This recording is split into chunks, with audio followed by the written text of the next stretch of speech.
Okay, what is up, my dragonflies, my kings and queens? Welcome back to another video, and I know everyone's having an amazing day. We're back with Mr. Nightmare, horrifying things that happen on horror movie sets. Okay, I did do part one, but I forgot to screen record, so I didn't feel like editing all that because it takes time and effort. You gotta cut this, cut that, you know what I'm saying. If you edit videos. So this is Mr. Nightmare, horrifying things that happen on horror movie set stories. So sit back, relax, get your snacks, and don't get too scared. Yeah, I'm watching this in the daytime, but hopefully, whatever time you're watching it, it's still scary at that time. But, so sit back, relax, and let's get into the video. This is a part 2 to the recent video I did of the scariest things to happen on horror movie sets. One of the movies on that list was The Conjuring, and coincidentally, the first movie on this list will be Annabelle, a movie that takes place in the same universe as The Conjuring. I rebuke you, name First Jesus. spin-off film I was rebuke released you. in 2014 and was directed by John R. Leonetti, who claims to have experienced not one but 2 supernatural occurrences while on set. The first came when he claimed to have seen 3 fingers drawn through dust on set multiple times. Which is disturbing because the demonic doll the movie is named after has 3 fingers. The second came when they shot their first scene with the demon actor in all his makeup. They were filming in an old apartment building near Koreatown, Los Angeles, when the demon actor went up the elevator and headed to where the other actors were. But as he was walking down a hallway, a giant glass light fixture fell on an actor's head who was playing a janitor. To make matters even creepier, in the script, that same hallway is where the demon kills the janitor. The creepy on-set occurrences of the Conjuring universe don't end there. Wait, so you telling me that the actual demon killed the janitor in the real life situation? Corin Hardy, who directed The Nun, says that during production, he saw 2 men in a room he was filming in at a castle in Romania. He assumed they were just crew members. After completing the take, he turned to the men, but they were gone. To make things freakier, they would have had to pass him to leave the room.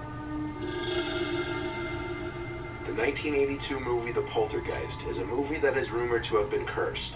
It's believed that this curse started after Steven Spielberg and Tobe Hooper decided to use real skeletons during a scene where Jobeth Williams' character falls into a swimming pool filled with skeletons, which unbeknownst to the cast, the skeletons were actually real, since using real ones would be cheaper than buying fake ones at the time.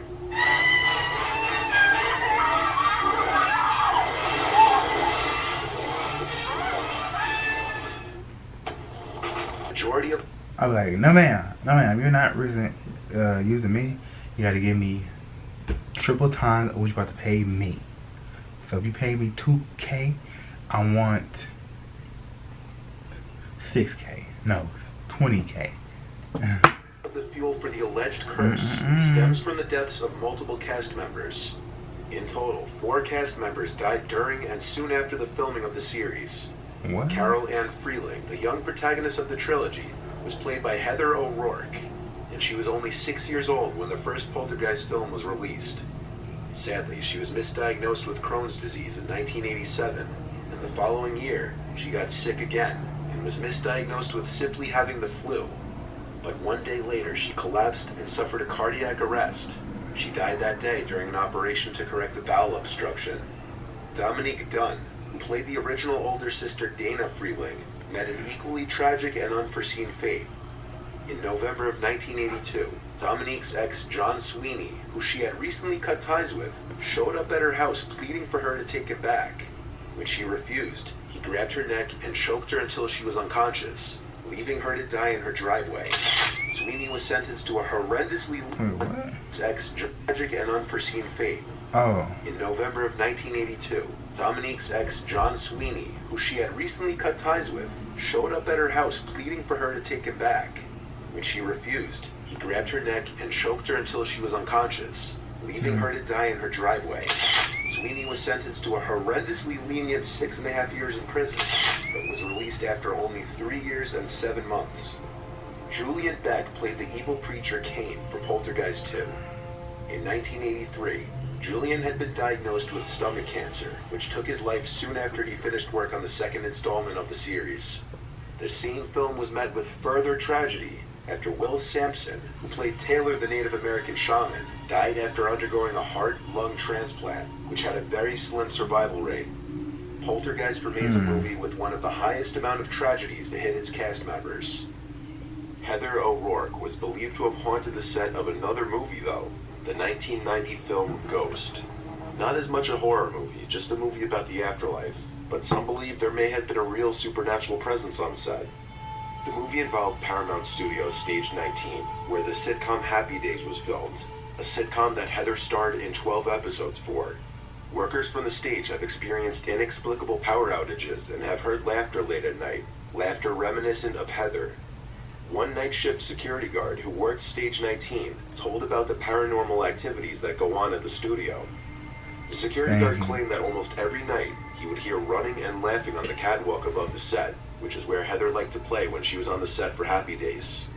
The security guard also told that sometimes workers would see the little girl playing on the stage. When asked what they do when they see her, the security guard replied that they usually just tell her to leave and she runs off. On the set of Ghost was no different, as multiple crew members have claimed to hear the young girl running around in the catwalks above the stage and laughing. The Exorcist is that's creepy. Like, you just seeing the ghost girl play, and can you please leave, Holly, or whatever her name was, and she just leave. You just see her playing. Just undeniably one of the most well-known horror movies of all time, having become a household name. But lesser known is the fact that it's also notorious for having a supposedly haunted set. One of the eeriest examples is that the set of the McNeil's house caught fire. The Exorcist was faced with multiple production delays, but the first was by far the worst. The set for Regan's family home burned down in 1972 after a bird flew into the circuit box. The only part of the set that survived was the bedroom where the exorcisms would take place, with the chances of that being very slim. This set production of the movie back significantly, and led to shooting taking over a year. After the incident, a real priest was called in to bless the set. During filming, Ellen Burstyn, who played the mother, Chris McNeil, suffered a spinal injury while being hoisted around on a harness. She claims to have been screaming to turn the cameras off and to stop pulling her, which was all dismissed or ignored. She was left on crutches for the rest of the production. I had a rig around my midriff with a wire coming out the back, and the stuntman was pulling me too hard. I can get hurt. And Billy said, well, it has to look real. I said, I understand, but I'm telling you, I could get hurt. And the stuntman was standing there listening to this, and Billy said to him, okay, don't pull her so hard. But as I turned away, I felt them exchange a look. You see me hit, and you see me reach for my back. I screamed in horrendous pain. Billy motioned to Owen so this to is tilt the camera down video, on The moment she fractured her lower spine was actually the footage that's in the movie, and the screams you hear in the movie are not acting, rather actual cries of pain, but the crew assumed she was only acting. But the real curse of the movie would be the deaths linked to the movie. They included Jack McGowran, who played the film director Burke Dennings. Ahead of the film's release, Jack tragically died from complications related to influenza. Vasiliki Maliaros, who played Father Damien Carra's mother, also passed away that same year before The Exorcist was released, reportedly dying of natural causes. Both of their characters in the movies also died. During the production, a number of the cast and crew, including Linda Blair, who played Regan, and Max von Sydow, who played Father Merrin, also lost family members, and the son of Jason Miller, who played Father Karras, had a near-fatal motorcycle accident during filming. The 1968 film Rosemary's Baby follows a failing actor who agrees to give up his wife's womb to Satan so he can have a taste of fame. It was an instant hit, but the satanic overtones of the film have led people to fame. Follows a failing actor who agrees to give up his wife's womb. The 1968 film Rosemary's Baby follows a failing actor who agrees to give up his wife's womb to Satan so he can have a taste of fame. It was an instant hit, but the satanic overtones of the film have led people to believe the film had been cursed, and a number of the cast and crew had suffered horrible fates because of it. To start, the composer for the soundtrack of the movie, Krzysztof Komeda, died in 1969 after falling off a rocky slope at a party. He had entered a coma for 4 months until passing away. This is very similar to the death of the character Hutch in Rosemary's Baby, But if anybody were to have been hit the hardest by the alleged curse, it would have to be the film's director, Roman Polanski. Initially, he wanted to include his wife Sharon Tate in the film as Rosemary, but was overruled by the producer Robert Evans, who fought to cast Mia Farrow. Sharon was instead cast as an unnamed background character in a single party scene. A year after the film was released, Sharon and some of her friends were staying in a rented house in Los Angeles when Tex Watson had been hit the hardest by the to include his wife Sharon Tate in the film as Rosemary, but was overruled by the producer Robert Evans, who fought to cast Mia Farrow. Sharon was instead cast as an unnamed background character in a single party scene. A year after the film was released, Sharon and some of her friends were staying in a rented house in Los Angeles when Tex Watson and some girls from the Manson family broke in. The Manson family was a gang or a cult led by Charles Manson that was active in California in the late 1960s and early 1970s. Tex Watson and the girls killed Sharon and all of her friends, inflicting more than 100 piercing wounds total among the 4 victims. Sharon Tate was 8 months pregnant when it happened. The alleged curse of the movie doesn't stop there, though. The Dakota is a famous building in New York, which served as the exterior for the apartments in Rosemary's Baby. But little did a lot of people know that it was the site of John Lennon's murder. The Dakota's Gothic style was a perfect choice for the movie, as it's exactly what you'd expect the home of witches to look like. The producer Robert Evans claimed that the whole time he felt uncomfortable in and near the building while on set. After the film was released, one of the producers, William Castle, was hit with kidney stones, and he claimed that during surgery, he began to hallucinate scenes from the film and even shouted, "Rosemary, for God's sake, drop that knife." He later admitted in his autobiography that he was overall very frightened of Rosemary's Baby. My oh my, rebuke Jesus, rebuke you in the name of Jesus, and the Holy Ghost and the Holy Spirit. Nothing but the love of God, nothing but the love of God runs through my veins, nothing but the love of God runs through my atmosphere throughout my life, okay? Make sure to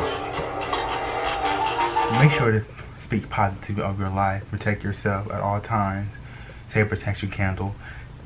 I mean a protection prayer if you're not necessarily religious or just a person who believes in a higher power, believes in the love of God and all great things. Because energy, if you're just open, you're just stagnant, I honestly believe you can just let anything in. But the love of God runs through here, nothing but the love of my ancestors, spirit guides, etc. And just so much protection around here, so much divine protection.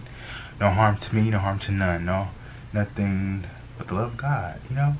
But yeah, that was happening on movie horror set. That's very unfortunate. It's like, if you want to be an actor, how would I feel doing this movie? It depends what the movie is, especially when it comes to like paranormal movies. It's like, what can I do? All I can do is, maybe I'll probably do it. If I was in a predicament, I'll probably do it. I'll probably say my prayers, say what I need to do, and after everything's done, after each take, I will say my prayers like I always do, you know? So yeah, it's unfortunate, like I said, and these things can happen because, woo, it's just, yeah. So that was horrifying things that happen on horror movie sets. It's scary and creepy at the same time, but it's fun to watch, you know. It was unfortunate, like I said. So hope you guys enjoyed the video. Be sure to have the most awesome positive day. Stay grateful, stay blessed. Until next time, you guys. Deuces. Oh yeah, I'm reading the comments and then about the skeletons. How are they gonna use real skeletons? And it says, I understand that real skeletons were cheaper, but how will they get them? Would they donate or bought? I'm so confused, but yeah. I would never use real skeletons just to make a movie. I mean, I understand you want things to look fake. I know you can just put makeup on the fake skeletons, you know? So yeah, and it's just, that's why you want to get a gun and And suddenly, to my surprise, he did the monster man.